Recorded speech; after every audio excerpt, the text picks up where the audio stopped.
మాకు రవిపూడి వేస్తామన్నా నలుగు వేద్దాం.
యాజమాన్యముండి వైఖరి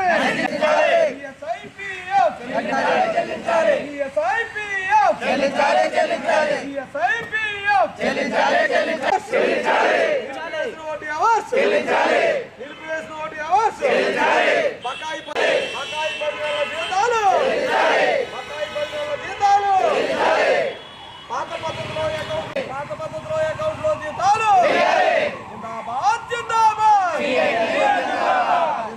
జీతాలు కార్మికుల ఐక్యత యాజమాన్యముండి వైఖరి నిలిపివేసిన ఓటు అవార్డ్స్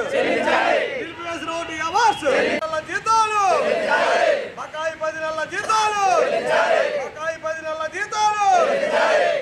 అకౌంట్లో జీతాలు పాత పద్ధతిలో అకౌంట్లో జీతాలు జిందాబాద్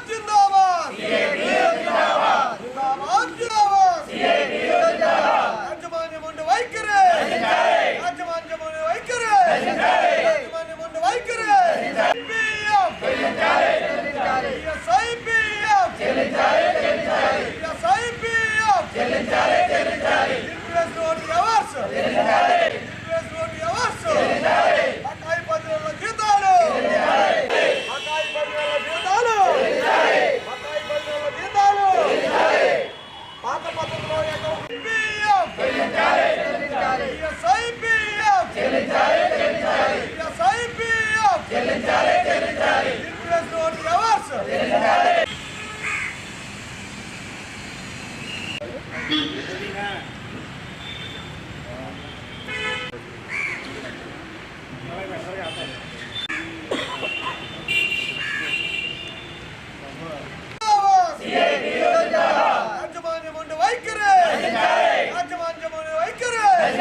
కార్మికుల ఐక్యత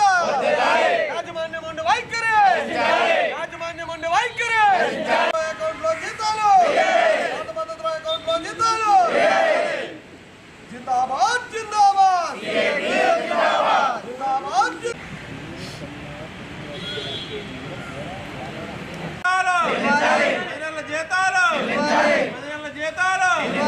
యాజమాన్యముండి వైఖరి. మేము Shri Sathya Sai drinking water supply ప్రాజెక్టులోనే ఆపరేటర్గా పనిచేస్తున్నాను.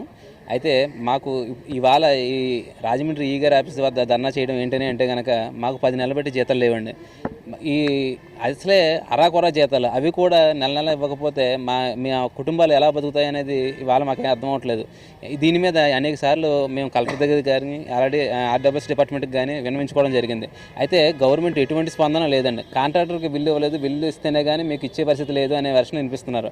అయితే కాంట్రాక్టర్కి బిల్లు ఇవ్వట్లేదు అంటే బిల్లు ఇచ్చినా ఇవ్వకపోయినా సరే 10 10వ తారీఖు జీతం ఇవ్వాలని అగ్రిమెంట్లో ఉన్నా సరే దాన్ని కూడా ఈ డిపార్ట్మెంట్ వారు కాంట్రాక్ట్ని వెనకేసుకుని రావడం జరుగుతుందండి. అది దీని మీద అనేక సార్లు మేము మనవించుకున్నాం, అయినా సరే వాళ్ళకి వత్తాసు పలుకుతున్నారో తప్పించి మాకు ఎటువంటి న్యాయం జరగట్లేదండి. దీని మీద ఆ లేబర్ డిపార్ట్మెంట్ వద్ద కూడా మేము అనేక కేసులు వేయడం జరిగింది. అయితే మాకు జీతాలు అసలు ఇచ్చి అరకొర జీతాలు, దానికంటే కనీస వేతనాలు ఇంప్లిమెంటేషన్ చేయమని చెప్పి మేము అడుగుతున్నా సరే ఇప్పుడు దాకా కూడా కనీస వేతనాలు ఇంప్లిమెంటేషన్ చేయలేదండి. అయితే ఇప్పుడు మేమున్న ఈ గ్రామాలన్నీ కూడా గిరిజన మరియు మెట్ట ప్రాంతాలండి. మొత్తం ఈ 5 మండలాలకు మేము వాటర్ ఇవ్వడం జరుగుతుంది. మొత్తం 70 విలేజెస్ అండి, 1-2 కాదు.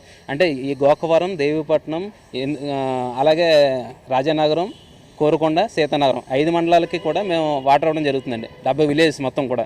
దీంట్లో 70 మంది వర్కర్స్ పనిచేస్తున్నామండి. అయితే ఈ పనిచేసే వర్కర్స్ కూడా కనీసం ఈ పిఎఫ్ ఏసీ అనేది ఇంప్లిమెంటేషన్ చేయట్లేదండి. ఇదివరకు వచ్చిన కాంట్రాక్ట్లు ముందు అగ్రిమెంట్లో ఉన్నటువంటి పిఎఫ్ ఏసీ ఇంప్లిమెంటేషన్ జరిగేదండి. కానీ ఇప్పుడు ఏంటంటే రీసెంట్లీ వచ్చిన కాంట్రాక్టర్ తాలూరు సత్యనారాయణ గారు నాకు అగ్రిమెంట్లో ఇవ్వలేదు, నేను ఇంప్లిమెంటేషన్ చేయలేనని వెర్షన్ వినిపించారండి. అయితే దీని మీద మేము ఆల్రెడీ ఈఎస్ ఆఫీస్ కూడా కంప్లైంట్ చేస్తే ఒకసారి ఇంప్లిమెంటేషన్ చేసిన తర్వాత మనం దాన్ని తీయడానికి లేదు అని చెప్తున్నారండి. రీసెంట్లీ కూడా మన మోడీ గారు కూడా జొమాటో ఇలాంటి స్విగ్గీ ఇటువంటి వాటిల్లో పనిచేసే డెలివరీ బాయ్స్కి కూడా పిఎఫ్ ఏసీ ఇంప్లిమెంటేషన్ చేయమని నిన్న రీసెంట్లీ జీవో ఇచ్చారండి. అలాంటిది ఇప్పుడు ఏంటంటే మీకు బడ్జెట్లో లేదు, మీకు ఈ 2 తీసేస్తామని చెప్పి కాంట్రాక్ట్ చెప్పడం మరీ దారుణమైన పరిస్థితిలో ఉందన్నమాట అండి. అయితే దీని మీద మేము డైరెక్ట్గా ఆల్రెడీ ఇటీవల కలెక్టర్ గారు కూడా మేము చెప్పడం జరిగింది. ఆవిడ ద్వారా కూడా మా బతుకులు మారడం అనేది జరగలేదండి.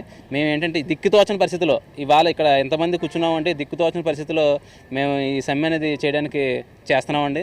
అయితే అలాగే ఇది ఏంటంటే ఈ ప్రాజెక్ట్ మొత్తం కూడా ఇదివరకు బాబా గారు ఎంతో అంటే గవర్నమెంట్ ఎంత పెద్ద ప్రాజెక్ట్ని నిర్వహించాలంటే కనుక అసలు స్టార్ట్ చేయడం అనేది లేదండి. కానీ అంటే ఇప్పుడు ఆయన ఇచ్చిన ఈ ప్రాజెక్ట్ని మన గవర్నమెంట్ నిలబెడుతుందని మేము ఆశిస్తున్నామండి.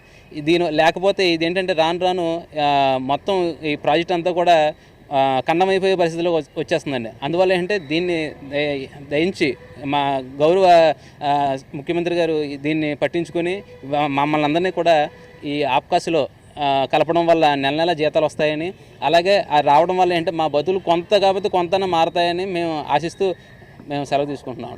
మాకు నా పేరు రామకృష్ణ అండి. మాకు ఈ 10 నెలల్లో జీతాలు అలాగే పిఎఫ్ ఏసీ ఇంప్లిమెంటేషన్ చేయాలని, చేయకపోతే మేము దీన్ని ఉధృతం చేస్తామని చెప్పి మేము సభాముఖంగా ఈరోజు తెలియపరచడం జరుగుతుంది.